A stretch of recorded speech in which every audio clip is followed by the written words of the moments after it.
કચ્છી ગુજરાતી સરિતામાના ચેનલમાં આપણું હાર્દિક સ્વાગત છે। આજે આપણે બનાવશું આ સંતરાની છાલનું સાબુ કેમિકલ વગરનું। તો આના માટે આ 2 સંતરા લીધા છે, તેને આપણે આવી રીતે એની છાલ કાઢી લઈએ। 2 સંતરાની આમ છાલ કાઢી લઈએ આવી રીતે, ને આ સંતરા આપણે ખાવામાં ઉપયોગ કરશું। તો આવી રીતે આપણે 2 સંતરાની છાલ કાઢી લઈએ। હવે છાલ કાઢી લીધી છે, એના ઝીણા ઝીણા આપણે આમ કટકા કરી લઈએ। હવે આપણે આમાં મિક્સરમાં આપણે પીસી લઈએ એને। મિક્સરમાં પીસી લેવાનું બરાબર।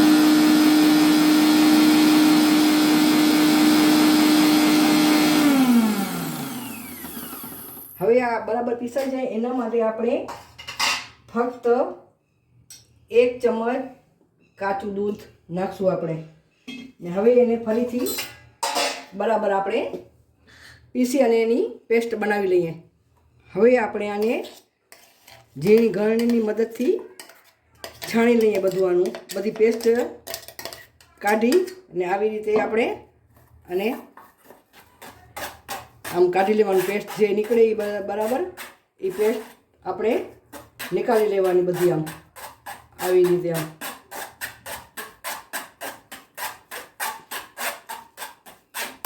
આપણી આ પેસ્ટ આટલી કાઢી લીધી છે બરાબર। હવે આમાં આપણે શું વસ્તુ નાખશું એ તમને હું જણાવું। સંતરાની છાલને પીસવા માટે મેં આ ગુલાબની પંખુડીઓ હતી એ 8-10 અંદર પીસવામાં નાખી છે, એ તમને હું કહેતા ભૂલી ગઈ હતી। આ હું ગુલાબની પંખડી દેશી ગુલાબની છે, હું આ રાખી દઉં છું સૂકવીને, આવી રીતે એનો ઉપયોગ કરું છું। હવે એમાં આપણે આ અડધી ચમચી હળદર, કસૂરી હળદર છે બરાબર। આ 1 ચમચી, આ નાની ચમચી છે એ ગ્લિસરીન, 1 આ ચમચી ગુલાબજળ, આ 1 ચમચી ઓલિવ ઓઇલ। ઓલિવ ઓઇલ ન હોય તો તમે સ્કીપ કરી શકો છો। ઓલિવ ઓઇલ બહુ જ મોંઘું આવે છે। ને આ 1 ચમચી આપણે આ બદામનું તેલ, આ બધું નાખી મિશ્રણ અને આવી રીતે એને મિક્સ કરશું। એક પણ એની અંદર ગાંઠો રહેવો ન જોઈએ, આવી રીતે બરાબર મિક્સ કરી લેવાનું।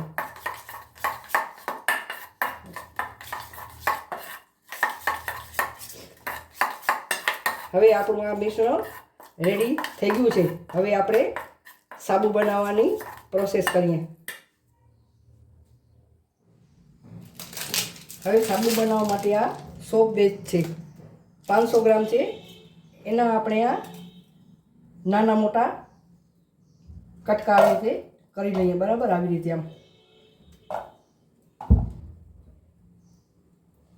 ને પાણી ગરમ કરવા મેં મૂક્યું છે, ડબલ બોઇલ કરશું આપણે।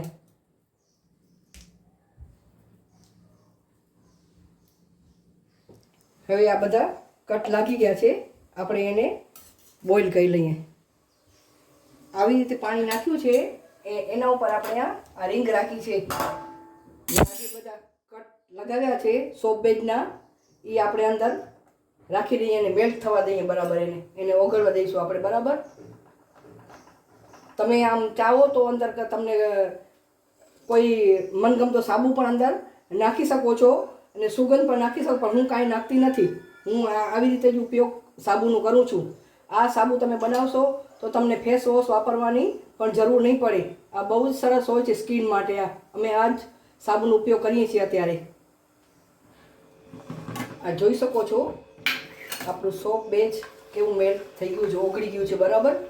હજી 2-3 મિનિટ લાગશે ઓગળતા બરાબર। એને ઓગળવા દઈએ, એક અંદર ગાંઠ રહેવી ન જોઈએ અંદર, આવી રીતે ઓગાળી લેવાનું બરાબર।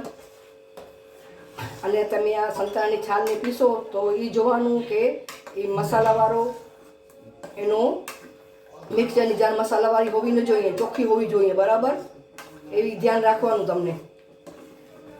આવી રીતે આપણે બરાબર એને ઓગાળી લઈએ।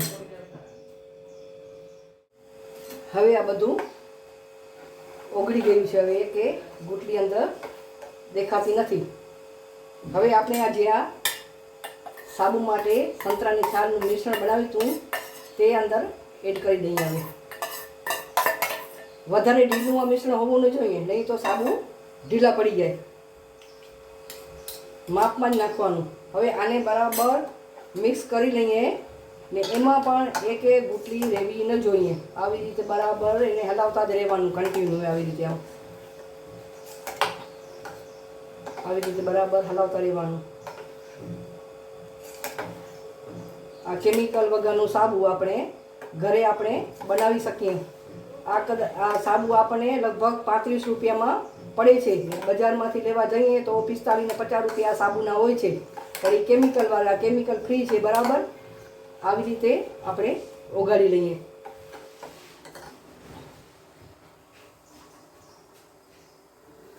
હવે આ મિશ્રણ બરાબર થઈ ગયું છે. આપણે ગેસની ફ્લેમ બંધ કરી દઈએ અને સાબુના મોલ્ડમાં ગરમા ગરમ જ નાખી દઈએ. આપણે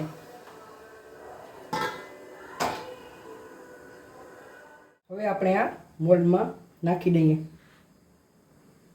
ગરમા ગરમ જ નાખવાનું, ઠંડુ થઈ થવા દેવાનું એને, નહીં કે તરત જ જામી જાય. આવી રીતે આપણે નાખી દઈએ. બરાબર તમારી પાસે મોલ્ડ ન હોય તો આ કપ હોય, આ યુઝ એન્ડ થ્રો કપ આપણે વાપરીએ છીએ, એમાં પણ આવી રીતે તમે બનાવી શકો છો. બરાબર હું તમને આ પ્રેક્ટિકલ બતાવું છું. બરાબર આવી રીતે તમારી પાસે મોલ્ડ ન હોય તો આવી રીતે તમે બનાવી શકો. હવે આપણે બધા બીમામાં આવી રીતે ભરી લઈએ. આવી રીતે આપણા બધા સાબુનું આ જે દ્રાવણ હતું એ બધું ભરી લીધું છે. બરાબર મોલ્ડમાં આપણે હવે એને કલાક માટે ઠંડુ થવા દઈએ. હવે આપણે સાબુ બીબામાં નાખીને 1 કલાક થઈ ગયો છે. હવે આપણે આસાનીથી એને આમ કાઢી લઈ શકીએ છીએ. બરાબર આવી રીતે આમ બધો સાબુ નીકાળી શકીએ. અને આ જે યુઝ એન્ડ થ્રો ગ્લાસમાં નાખ્યું હતું એને પણ આપણે આવી રીતે આમ કાઢી શકીએ છીએ. આને જોઈ શકો છો કેવો મસ્ત આમ આકાર થયું છે. બરાબર આ નાના બાળકોને બહુ સરસ લાગે આકારમાં. આવી રીતે આપણે સાબુ બધા કાઢી લઈએ. હવે આપણે આ સાબુના બીંબામાંથી બધા સાબુ કાઢી લીધા છે. આ જોઈ શકો છો કેવા સાબુ મસ્ત મજાના છે. આ રાઉન્ડ આકારમાં, આ દિલ આકારમાં, અને આ યુઝ એન્ડ થ્રુ જે ગ્લાસમાં બનાવ્યા હતા એ તમે જોઈ શકો છો. આ કેવો મસ્ત એનો આકાર બન્યો છે. આપણા સાબુ મસ્ત મજાના તૈયાર થઈ ગયા છે. હવે આને તમને હું હાથ ધોઈને બતાવું. આ જોઈ શકો છો, જો સાબુ તમે આનાથી સ્કિન બહુ સરસ થાય છે. આ તમે સાબુ બનાવીને વાપરશો તો તમને ફેસ વોશ વાપરવાની ક્યારેય જરૂર પડે નહીં. અમે ફેસ વોશને તો આ સાબુ જ્યારથી વાપરી છે ત્યારથી ટાટા બાય બાય કહી દીધું છે. આ જોઈ શકો છો તમે આ સાબુ, આ મસ્ત મજાના ઘરના બનાવેલા સાબુ, કેમિકલ ફ્રી આ સાબુ છે. અમે તો આ સાબુનો જ ઉપયોગ કરીએ છીએ. આનાથી સ્કિન બહુ સારી થાય છે. આ ચોક્કસથી તમે સાબુનો બનાવજો અને તમને કેવા લાગ્યા એ મને કોમેન્ટ કરીને જણાવજો. ને મારો આ વિડીયો તમને ગમે તો લાઈક અને શેર કરજો અને મારા ચેનલને સબસ્ક્રાઈબ કરજો.